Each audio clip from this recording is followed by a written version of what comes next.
새벽 기도회 시작하겠습니다. 다 함께 기도하시겠습니다. 하나님 감사합니다. 오늘도 복된 날 주셔서 주님 앞에 나와 기도함으로 또 이 하루를 시작하게 하시니 감사를 드립니다. 오늘도 살아갈 때 주님만 의지하며 나아갑니다. 주님만 바라보며 나아갑니다. 주여 우리의 삶을 주장하시고 인도해 주셔서 오늘 한 날도 주님이 주신 힘과 능력으로 담대한 믿음으로 살아갈 수 있도록 도와주시옵소서. 이 시간 말씀 듣고 기도할 때 성령께서 임하셔서 오늘도 우리가 간구하는 기도의 제목들 하나하나 다 들어주시고 하나님의 놀라운 그때에 주님 응답하시고 역사하여 주시옵소서. 감사드리며 예수님의 이름으로 기도합니다. 아멘. 하나님 말씀 봅니다. 사무엘하 4장 1절에서 12절까지의 말씀, 봉독은 4절까지 하겠습니다. 사무엘하 4장 1절에서 4절까지의 말씀입니다. 봉독해 드리겠습니다. 사울의 아들 이스보셋은 아브넬이 헤브론에서 죽었다 함을 듣고 손에 맥이 풀렸고 온 이스라엘이 놀라니라. 사울의 아들 이스보셋에게 군 지휘관 두 사람이 있으니 한 사람의 이름은 바하나요 한 사람의 이름은 레갑이라. 베냐민 족속 브에롯 사람 림몬의 아들들이더라. 브에롯도 베냐민 지파에 속하였으니 일찍이 브에롯 사람들이 깃다임으로 도망하여 오늘까지 거기에 우거함이더라. 사울의 아들 요나단에게 다리 저는 아들 하나가 있었으니 이름은 무비보셋이라. 전에 사울과 요나단이 죽은 소식이 이스라엘에서 올 때에 그의 나이가 5살이었는데 그 유모가 안고 도망할 때 급히 도망하다가 아이가 떨어져 절게 되었더라. 아멘. 오늘도 예배드린 모든 분들에게 주님의 은혜가 넘치시기를 축복합니다. 이스보셋의 군 지휘관인 바하나와 레갑이라는 사람은 군대 장관이었던 아브넬이 죽음을 당하자 다윗이 이스라엘의 왕이 될 것을 직감합니다. 아브넬이 없이는 이스보셋은 왕권을 유지할 힘이 없기 때문입니다. 그래서 두 사람은 이스보셋을 살해하고 그의 머리를 갖고 다윗을 찾아갑니다. 그들은 사울 왕이 오랜 시간 다윗을 죽이려고 했기 때문에 다윗이 사울 왕에게 적개심, 좋지 않은 마음을 품었을 거다라고 생각을 했습니다. 그래서 사울의 아들 이스보셋을 죽인 자기들에게 상을 베풀 거다라고 착각했습니다. 다윗이 이스보셋을 우리가 죽였으니까 우리한테 상을 줄 거야, 아주 좋은 칭찬을 해줄 거야 라고 착각을 한 것이죠. 실제로 이스보셋이 죽음으로 이스라엘은 이제 다윗 왕을 중심으로 하나가 될 수밖에 없는 그런 상황이었습니다. 일반적으로 보면 그들은 다윗에게 아주 큰 도움을 준 사람들이죠. 두 사람의 행위는 이미 지는 해인 이스보셋을 배신하고 뜨는 해인 다윗을 선택한 겁니다. 이 다윗을 선택해서 자기들이 어떤 권세와 부를 누리겠다라는 합리적인 계산이었습니다. 그러나 다윗은 일반적인 상식을 따르는 사람이 아니라 하나님의 뜻을 구하는 지혜로운 사람이었습니다. 다윗이 그들이 생각하는 어떤 보통 사람이었다면 예전에 그 사울을 죽일 기회가 왔을 때 이미 사울을 살해하고 스스로 왕이 되었을 겁니다. 그러나 그때 다윗은 어떻게 합니까? 사울을 해치지 않았습니다. 분명히 죽일 수 있는 기회가 왔음에도 불구하고 사울을 건드리지 않았습니다. 하나님의 뜻을 구했습니다. 또 사울을 죽였다는 그 아말렉 청년에게도 보상은커녕 칭찬은커녕 사형 판결을 내렸습니다. 이들의 어리석음은 자신들을 죽음으로 내몰았던 겁니다. 다윗이 이스보셋을 죽인 이 레갑과 바하나를 정죄하면서 죽인 것은 어떤 명분으로나 실제로 지혜로운 행위입니다. 다윗이 만약에 그 이스보셋을 죽인 자들을 우대했더라면 사울 왕가를 동경하는 백성들은 다윗에 대한 정치적인 반감을 가질 수밖에 없었습니다. 그리고 그 민심은 다윗 왕에게 부담으로 작용했을 겁니다. 그렇죠? 사울 왕가를 동경하는 백성들, 그들의 마음을 품을 수가 없었을 겁니다.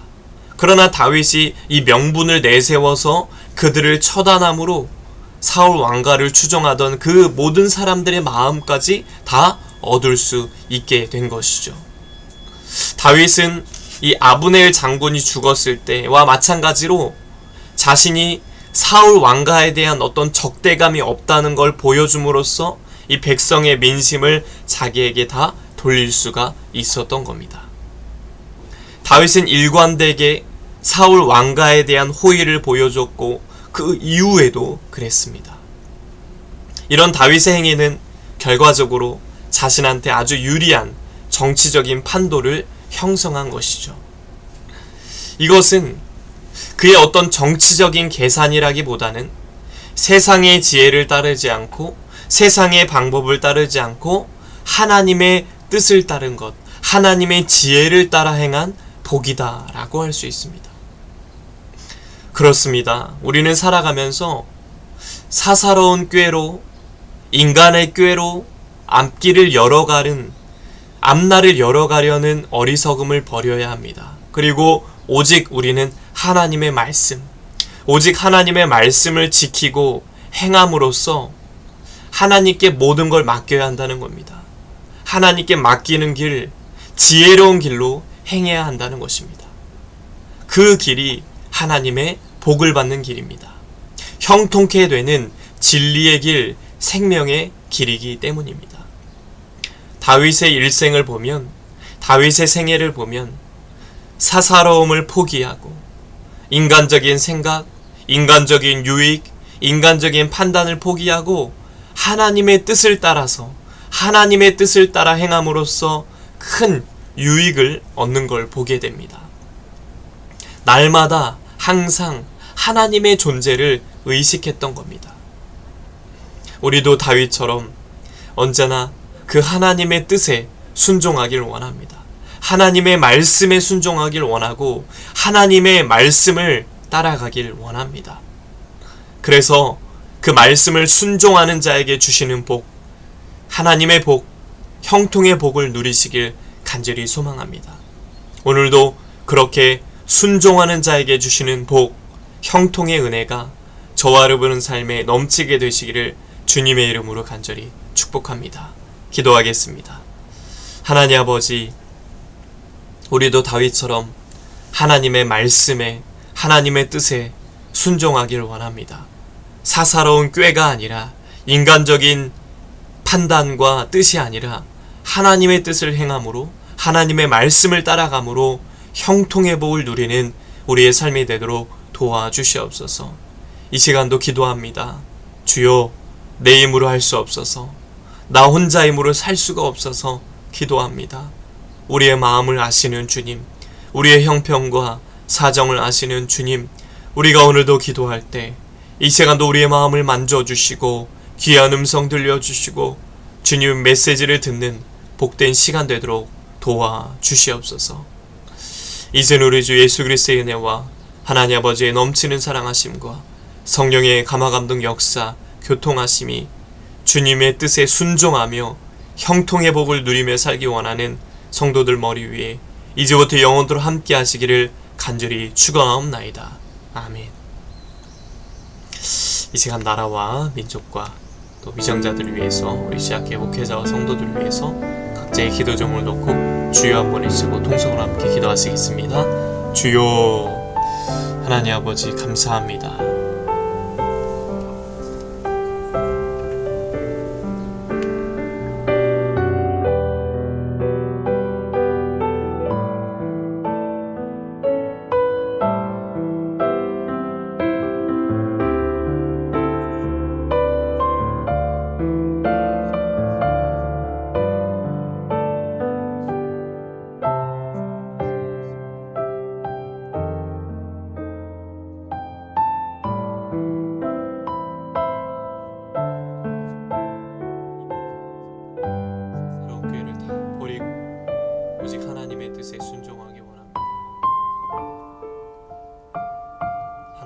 말씀에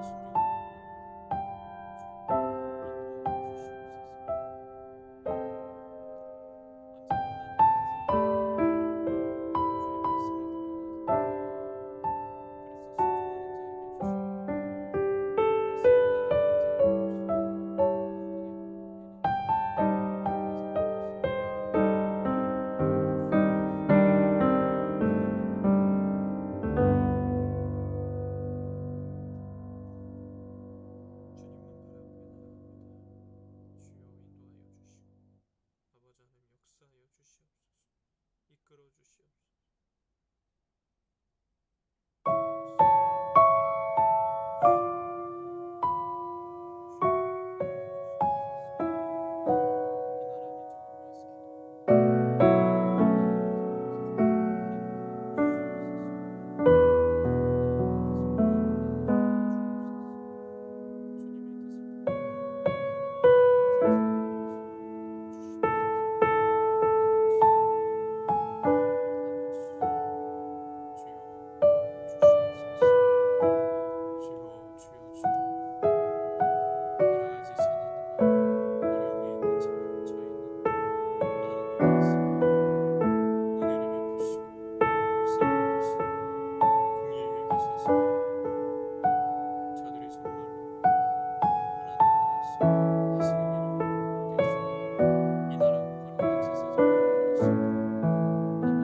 주시옵소서.